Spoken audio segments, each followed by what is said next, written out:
Welcome to Owning This Life, the show that celebrates, explores, and uncovers exactly what it takes to own your life, to own your destiny. This week, we're getting to know none other than myself, Merlize MJ Jogiat. It's our time. We're owning this life. I'm MJ.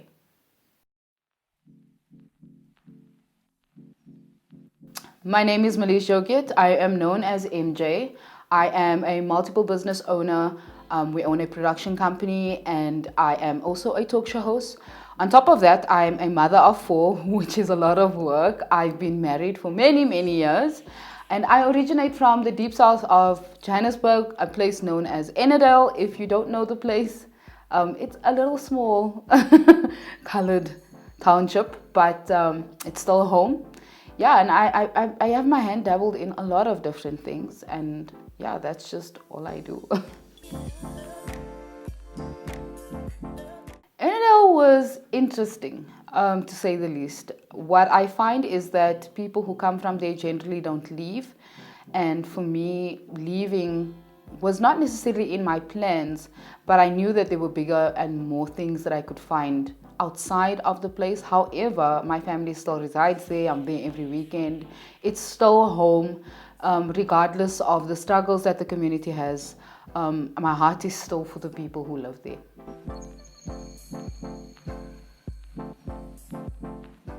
So I went to lots of different schools for many different reasons, but I started my schooling at Oden Park in Enidale. I was there for 2 years and then I moved on. But in my high school career, I went to private school, Harvest Christian School specifically. It was a small school, very integrated, very diverse with regards to different cultures, different people from other communities, other countries, in fact. I met amazing people who really made me recognize how small Enidale was compared to the rest of the world. And I started my high school career at Fred Norman and immediately went to Harvest. So the contrast was quite big, but I learned a lot about the people that I grew up with and the people that I was friends with at school. So, I had a bit of an identity crisis in high school because I tried to fit in with my white friends, but at the same time, I didn't want to be ousted by my colored friends for my accent and the way I spoke. And it was difficult because if my parents came to school and we were sitting in the hall, I'd have my friend next to me and my mother on the other side, and I'd have to try and maintain like my accent with either of them without seeming suspicious. It was hard. I think also because I didn't realize at the time that doing this really made me feel rejected by my own people if they knew about it, but at the same time that I wasn't going to fit into the broader scale of the school community if I didn't change. So that was a very hard thing. I had to flip back and forth for quite some time, but only recently found out that my parents actually knew this was going on and never brought it up. Yeah, I think rebel is in my blood.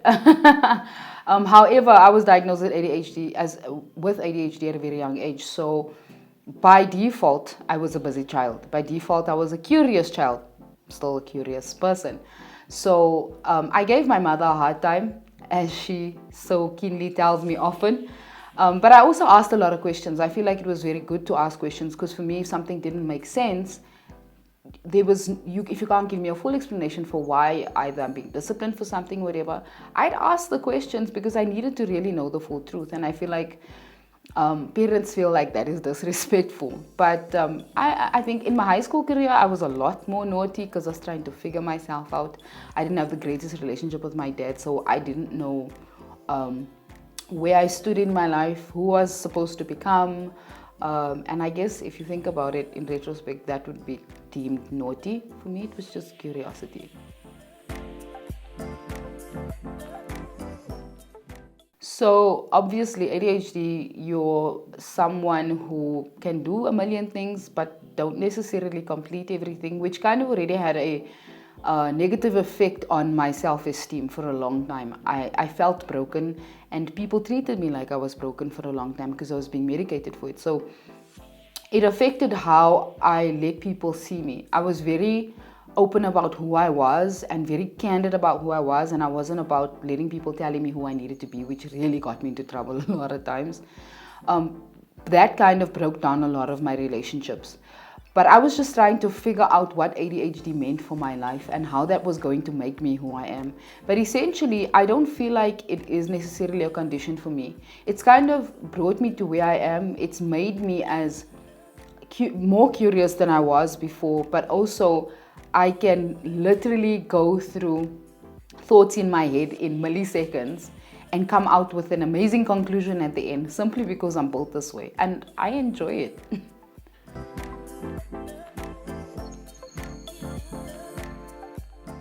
I do. I don't think we are given things without a purpose at the end of the day. So, number one, the fact that that people don't really know about me is that I've been singing from the age of 3, and it's something I enjoy with all of my life. But it was not something I think I was purposed to do in a sense, like the Beyoncés of the world or whatever. But it's something that gives me peace. I think that was given to me to help me shift through certain spaces. Like ADHD, it's also helped me identify my strengths, and also the curiosity has helped me figure out where I need to go. So obviously, I feel like every single thing that we are given, every battle we feel like we're given every medical condition or whatever it may be, is built into what you're purposed to do. We just have to navigate through the negativity of those things and find the positive things that define what our purpose is.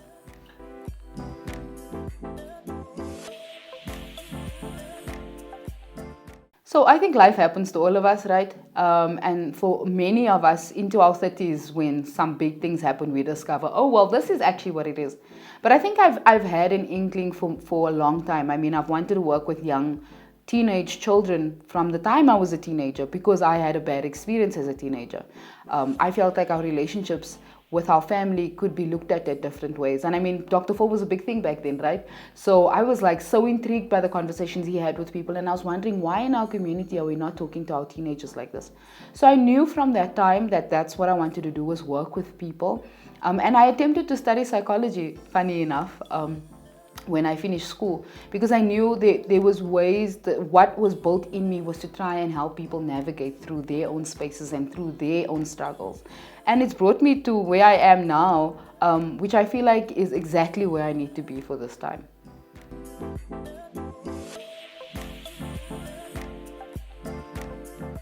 See, it's difficult to put all women in one box because I don't identify myself the same as other women. I've always had the idea that if I was going to raise my kids, they were going to be independent enough for me to focus on my career. And my career is not necessarily for me, but it's for the people I can give back to. And that is just it in a nutshell. It's hard to try and juggle all of that because you're still figuring everything out. And I mean, I got married at 21.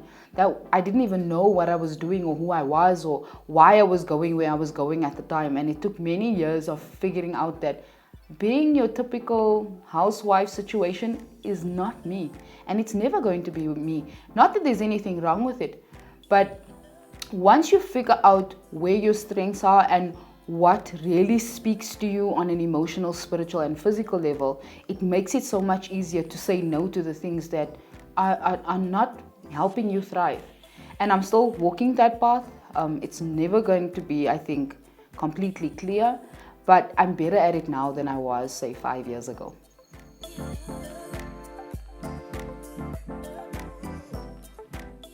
Okay, defining moment, right? So I worked in corporate for 10 years. I despised every moment of it, unfortunately. But because I knew for a very long time, in fact, in high school, I always said I'd never work in an office job. And because of where I was raised and how I was raised, it just happened to be the next thing and the right thing to do because I needed to support the family. I didn't enjoy it because it felt like it drained my energy and I couldn't focus myself on anything that I love to do. I just went to a job because I needed a paycheck. But at the end of the day, my spirit was tired, you know. And I literally had like a God encounter moment where he was like, yo, it's time to like move on with your life, even though there was no plan. And I decided not to listen, and then I was not hearing anything anymore, honestly. But then the pressure just became too much and I resigned. And my boss actually called me in and said to me, I felt like this was coming on for a while. So it was already happening all around me. It was just me that needed to make the shift. So that I think that entire period of my life, I was very dormant. But since I resigned my job, it's now almost 6 years ago, so much has happened, and that has literally pushed me into, I think, my purpose goal.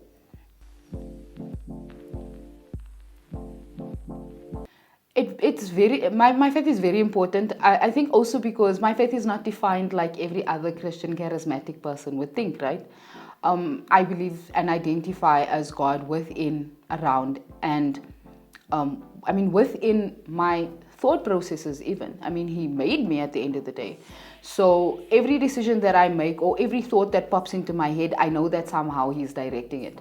I think we've been taught for so long that God is so distant from us. We have to go to Him for answers when in fact He drops them on you all day, every day. We're just not silent enough to hear them come through. So everything that's happened so far in my life, I think, has been defined very carefully by where He wants me to go. And there's been times He's been loud. I always say to people, when I'm not listening, He starts yelling. So there are times He's been loud and I needed to hear Him in those moments. But I'm grateful for the fact that I acknowledge the fact that He's in everything that I do, in every situation, every thought, every idea. All the things that have actually come up are not coming from me. They didn't come from just me one day feeling like, no, I need to create this thing. I can guarantee that has nothing to do with me.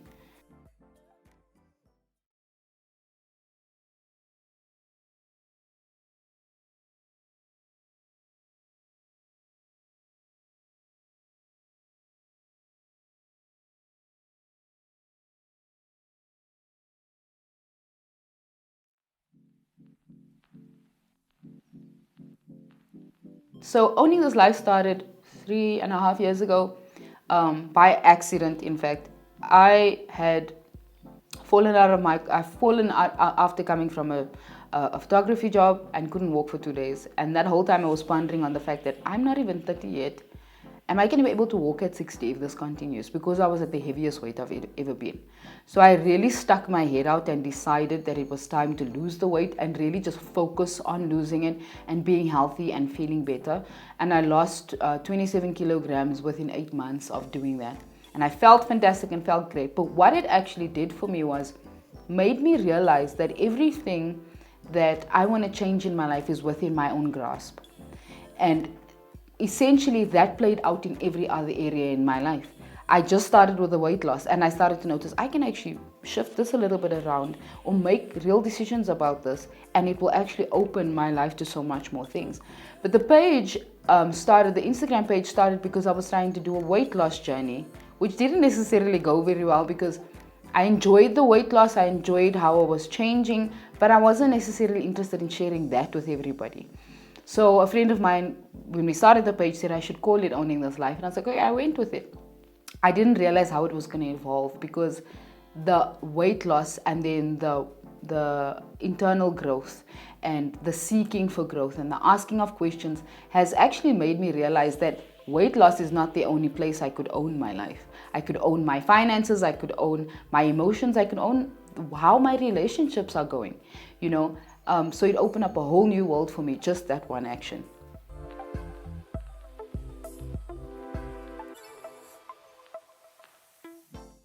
So owning this life is essentially about talking to people about where they've come from, how they've overcome big struggles, and what shifts they've had to make in order to get to where they are. So we speak to different types of people, celebrities. I've spoken to people who are not from South Africa, who are in different places in their lives, but have had some form of success.